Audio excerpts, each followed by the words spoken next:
Hello friends, today we are going to see a new lesson, His First Flight by Liam O'Flaherty. This is a story about the painful process of learning an important lesson in life. The main character of the story is a baby seagull which has to learn to fly. For most of the birds, learning to fly is taken for granted, but we seldom think the mental agony which the bird may have to go through while doing so. This short story beautifully depicts the situation. The parents and sibling of the baby seagull apply all the tricks to cajole and force it to fly. Finally, the baby seagull succeeds in overcoming its fear and learns to fly. The story by Liam O'Flaherty is an account of a young bird that is afraid to fly for the first time. He believes that his wings would not support him, despite his younger sibling flying fearlessly with much shorter wings. He could not gather the courage to do the same. He was punished to stay hungry if he did not try. Thus, it was his mother that compelled him to fly by using food as a trap. The lesson reflects how one hesitates to take the first step and that fear is all in the mind. One should trust one's abilities because the fear of suffering is worse than the suffering itself. The story, His First Flight by Liam O'Flaherty, is about a young seagull who is afraid to fly. All his younger siblings, despite their much shorter wings, flew fearlessly, while he could not gather the courage to trust his own wings. The young seagull became sad when he saw his parents perfecting his younger sibling in the art of flying. His parents scold and taunt him for not even trying. They even call him a coward. They tell him a lot to at least try and also threaten him to leave him alone and hungry if he does not. The following day, he is left in isolation and upon the feeling hungry.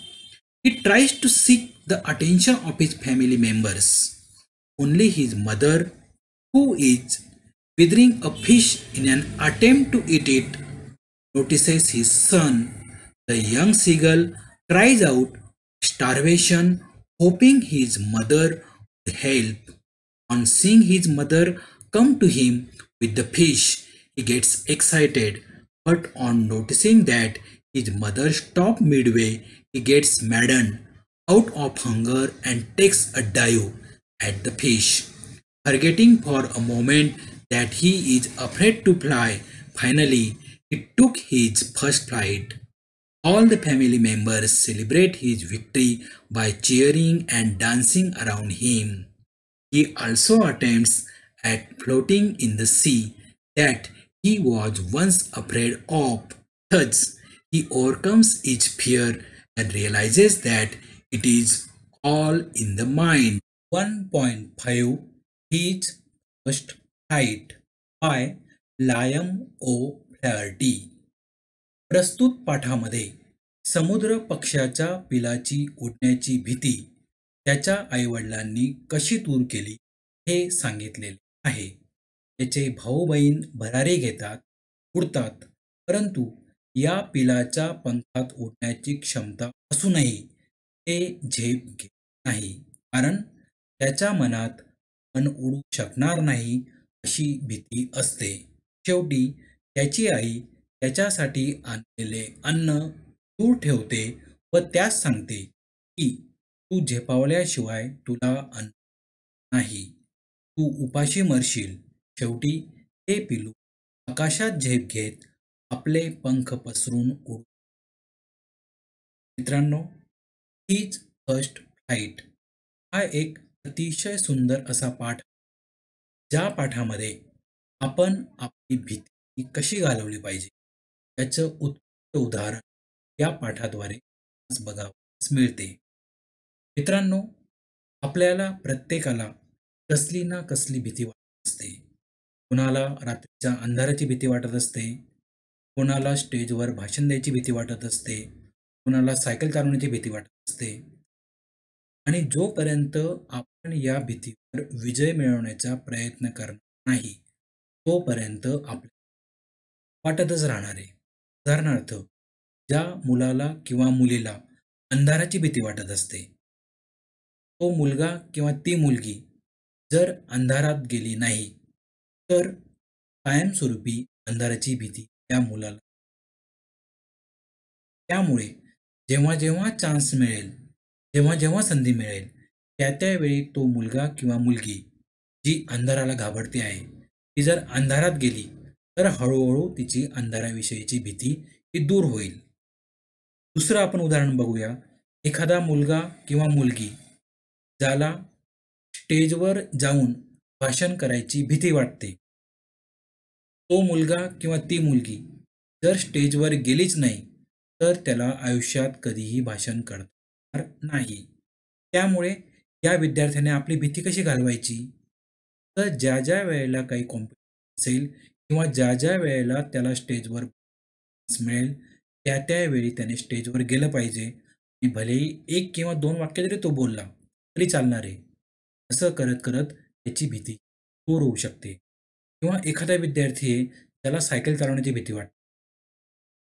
कारण जर मी cycle चालवली, जर मी खाली पडलो, तर माझ्या हाताला लागेल, पायाला लागेल, अशी त्याला भीती वाटत असते.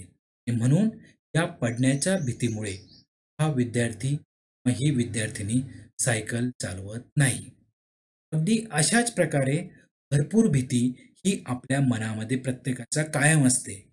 परंतु या भीतीवर विजय मिळवण्याचा एकमेव मार्ग आहे आणि तो म्हणजे ज्या गोष्टीची मला भीती वाटते, ती गोष्ट पुन्हा-पुन्हा करणे. जर ती गोष्ट आपण अनेकदा केली, तर आपल्याला त्या गोष्टीचा सराव होतो आणि आपल्याला ज्या गोष्टीची भीती वाटते, ती गोष्ट होऊन जाते. आपल्या मनातून भीतीची भावना पूर्णपणे दूर होते. अगदी अशाच प्रकारचं उदाहरण देण्यासाठी किंवा अशाच प्रकारचा एक संदेश देण्यासाठी लेखक लायम ओ फ्लॅअर्टी यांनी आपल्याला एका सीगल समुद्र पक्ष्याच्या गोष्टीच्या साहाय्याने आपल्याला पटवण्याचा प्रयत्न आहे, की आपली देखील भीती ही दूर होत असते. ही भीती ही जी असते, फक्त आपल्या मनात असते. ज्यावेळी मी माझ्या मनातून ती भीती दूर करणार आहे, त्यावेळी माझ्या मनात कोणत्याही प्रकार नाही. अगदी हेच या ठिकाणी लेखकाने आपल्याला स्पष्ट करून देण्याचा प्रयत्न या लहानशा गोष्टीचा आहे. मित्रांनो, सीगल सीगल नावाचा एक समुद्र पक्षी असतो आणि हा जो सीगल नावाचा पक्षी आहे, हा साधारणतः समुद्र ज्या ठिकाणी आहे त्याच्याच आसपास राहत असतो. हा जो सीगल आहे, हा सीगल त्याचे 2 भाऊ, ती एक बहीण आणि आई-वडील अशा आपल्या कुटुंबासोबत समुद्राच्या किनारी एक डोंगर असतो, त्या डोंगराजवळ राहत असतो. वास्तविक हा जो सीगल आहे, हा जो समुद्र पक्षी आहे, हा त्यांच्या आई-वडिलांचं मोठं अपत्य असतं, मोठं मूल असतं. परंतु तरी देखील हा समुद्र पक्षी जेव्हा थोडासा मोठा होतोय, तेव्हा त्याचे आई-वडील त्याला उडायला शिकवतायत. परंतु तो उडण्यास घाबरतोय. कारण काय? जर मी उडलो आणि चुकून माझ्याकडनं काही चूक घडली, तर मी डायरेक्ट खाली पडेल, मला लागेल किंवा खाली समुद्र आहे, त्या समुद्रामध्ये मी पडेल, मी वाहून जाईल, मृत्यू होईल. अशा प्रकारची असते. त्याच्यापेक्षा जे 2 लहान भाऊ असतात, जी लहान बहीण असते, त्याच्यापेक्षा वयाने भरपूर लहान असतात. पण ते उडण्याचा प्रयत्न करतायत आणि उडू लागतायत. परंतु हा जो समुद्र पक्षी आहे, तो समुद्र पक्षी उडण्याच्या भीती त्यामुळे नाही. शेवटी आज काय घडलेलं आहे?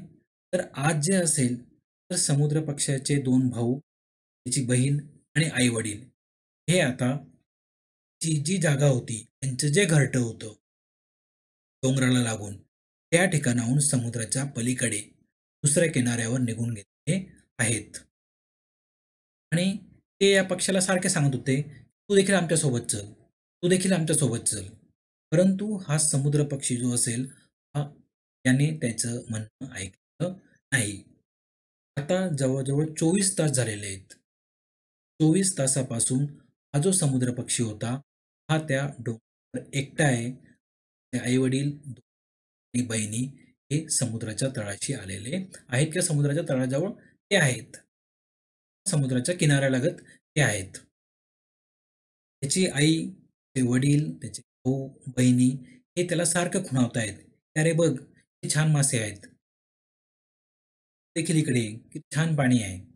पण तरी देखील हा समुद्र पक्षी जर मी उडलो, उडारी घेतली, तर मी खाली पडेल या भीतीने त्यांच्या जवळ येत नाही.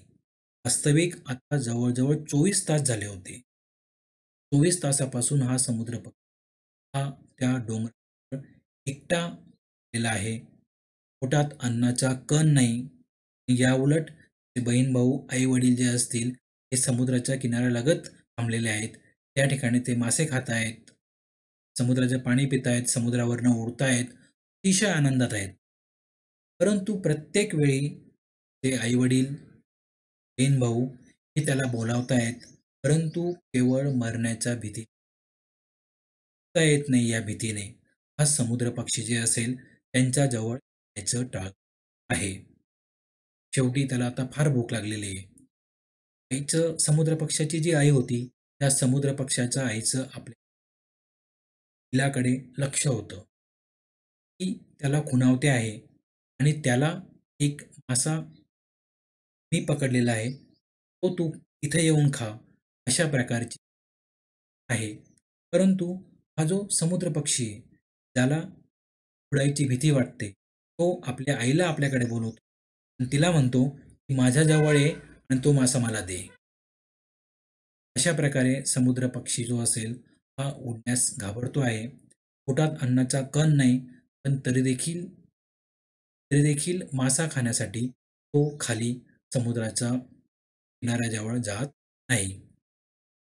शेवटी समुद्र पक्षाची जी आई असेल, त्या समुद्र पक्षाच्या आईला या मुलाची समुद्र पक्षाची कीव आलेली आहे आणि ती आता एक मासा चोचीत घेऊन त्या उपाशी असलेल्या समुद्र पक्षाजवळ आली.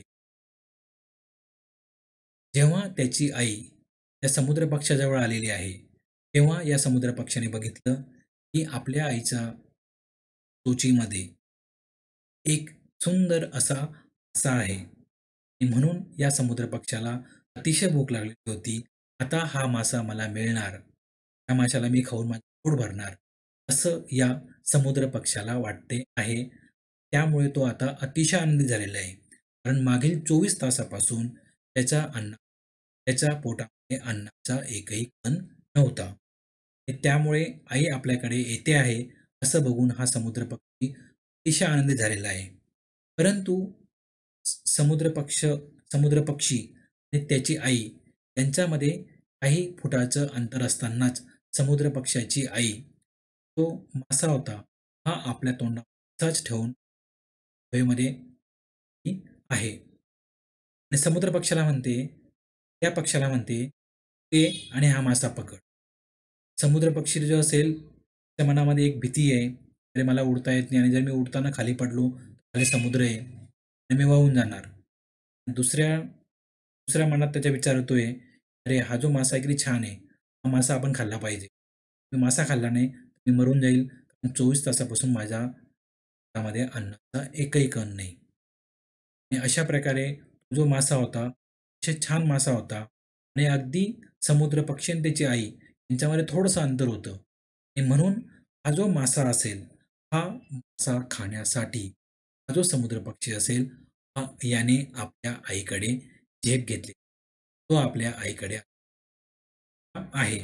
आणि जसा हा समुद्र पक्षी आपल्या आईकडे उडत गेला, तशी आई जे असेल अजून थोडंसं पुढे जे असेल उडालेली आहे आणि अशा प्रकारे हा जो समुद्र पक्षी असेल, हा आता उडत-उडत ज्या ठिकाणी आई निघालेली होती, त्या ठिकाणी तो आता तिच्या पाठीमागे जाऊ लागलेला आहे. आणि अशा प्रकारे या समुद्र पक्ष्याची उडण्याची भीती ही त्याच्या मनातून दूर झालेली आहे. आणि जेव्हा त्याने बघितलं, की आपण उडू शकतो, त्यावेळी त्याच्या मनामध्ये एक वेगळ्याच प्रकारचा आनंद हा निर्माण झालेला आहे. तो वेगवेगळ्या प्रकारचे आवाज काढू लागलेला आहे. पंख फडफडू लागलेला आहे. त्याच्या पंखाच्या खालून आणि वरून छानपैकी गार अशी हवा जाऊ लागलेली आहे. एक वेगळ्या प्रकारची भावना, वेगळ्या प्रकारचा आनंद, वेगळ्या प्रकारचा अनुभव हा समुद्र पक्षाला आता मिळू लागलेला आहे, जो त्याने अजूनपर्यंत कधीही अनुभवला नव्हता. आणि अशा प्रकारे हा जो समुद्र पक्षी असेल, हा आता उडू लागलेला आहे. तो आता समुद्राच्या अगदी जवळ आलेला आहे. समुद्राशी सामना करत तो उडत होता. त्याने पाहिले, की समोर विस्तीर्ण हिरवा समुद्र खाली आहे. तुला पर्वतरांग आहे आणि त्याची चोच तुला काढली आणि आनंदाने ओरडू लागला. कारण एवढा छान सीन, एवढा छान देखावा त्याने यापूर्वी कधीही बघितला नव्हता. त्याचे आई-वडील, भाऊ, बहीण त्याच्यासमोरील हिरव्यागार भूखंडावर उतरलेले होते. ते त्याला खुणावत होते, ओलावत होते. त्यांनी त्याचे पाय समुद्रावर ठेवले. ते त्यात बुडाले. तो भीतीने किंचाळला, पंख फडफडले आणि उंच उडाला. आता तो भुकेने कंटाळलेला होता. त्यामुळे तो भरारी होऊ शकत नव्हता. त्याचे पाय हिरव्या समुद्रात गेले. तो समुद्रावर पोहत गेला. त्याच्याभोवती त्याचे कुटुंबीय प्रशंसा करत त्याच्याभोवती भरारी घेत होते. त्यांच्या चोची त्या डॉगफिशचा तुकडा देऊ करत होत्या. त्याने त्याची पहिली झेप पूर्ण केलेली आहे. आणि अशा प्रकारे हा जो समुद्र पक्षी होता, त्याच्यामध्ये मूळतःच उडण्याची शक्ती होती, मूळतःच उडण्याची ताकद होती. परंतु केवळ हे उडू शकत नाही, अशा प्रकारची भावना त्याच्या मनामध्ये असल्यामुळे, अशा प्रकारचा न्यूनगंड त्याच्या मनामध्ये असल्यामुळे तो उडू शकत नव्हता. तर मित्रांनो, अशा प्रकारे हा जो सीगल होता, अशा प्रकारे हा जो समुद्र पक्षी होता, हा समुद्र पक्षी सहज उडू शकला आणि त्याच्या मनातली उडण्याची भीती, भरारी घेण्याची भीती ही दूर झालेली आहे. मित्रांनो, आपले देखील अगदी असेच असते. आपण देखील बऱ्याच गोष्टींना भीत असतो. बऱ्याच वेळेला आपल्या मनामध्ये अशाच प्रकारचे काही निगेटिव्ह थॉट्स, काही नकारार्थी भावना असतात. ज्या नकारार्थी भावना त्याला आपणास हातभार लागू म्हणून ज्या गोष्टी चला हानिकारक आहेत, त्या गोष्टी दूर सारल्या पाहिजे आणि आत्मविश्वास रूपी बळ हे आपण आणलं पाहिजे. जी अनाहूत भीती आहे, ज्या भीतीचं काहीच कारण नाही, अशा प्रकारची भीती जर आपण दूर काढली, जर आपल्या मनातील न्यूनगंड म्हणजे मी हे करू शकत नाही, हा जर आपण दूर केला, पण जर आपल्या मनामध्ये आत्मविश्वास निर्माण केला आणि ही गोष्ट मी करू शकतो, इतर जर ही गोष्ट करू शकतो, तर मी देखील ही गोष्ट करू शकतो. अशा प्रकारचा आत्मविश्वास जर आपल्या मनात निर्माण केला, तर आपण निश्चितपणे यशस्वी होऊ शकतो. हेच आपल्याला या लहान समुद्र पक्ष्याच्या प्रसंगावरून लक्षात येते, की जो समुद्र पक्षी काही तासांपूर्वी उडण्यास घाबरत होता, प्रसंगी तो उपाशी राहिला.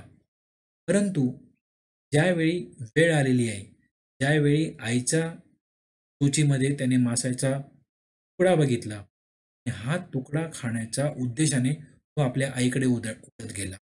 अगदी याच प्रकारे आपल्या मनात जी असेल, ही आपण वेगवेगळ्या दूर केली पाहिजे. उलट मी तर या प्रकारे म्हणेल, की ज्या गोष्टीची मला भीती वाटते, त्या गोष्टी आपण केल्या पाहिजेत, जेणेकरून मला कोणत्याही प्रकारे होणार नाही. माझा आत्मविश्वास हा डबल होईल, माझा आत्मविश्वास हा वाढेल. आणि मित्रांनो, ज्यावेळी तुमचा आत्मविश्वास वाढेल. ज्यावेळी तुमच्या मनातील दूर होईल, ज्यावेळी तुमच्या मनातील अमुत भीती नष्ट होईल, त्याच वेळी तुमची प्रगती होईल.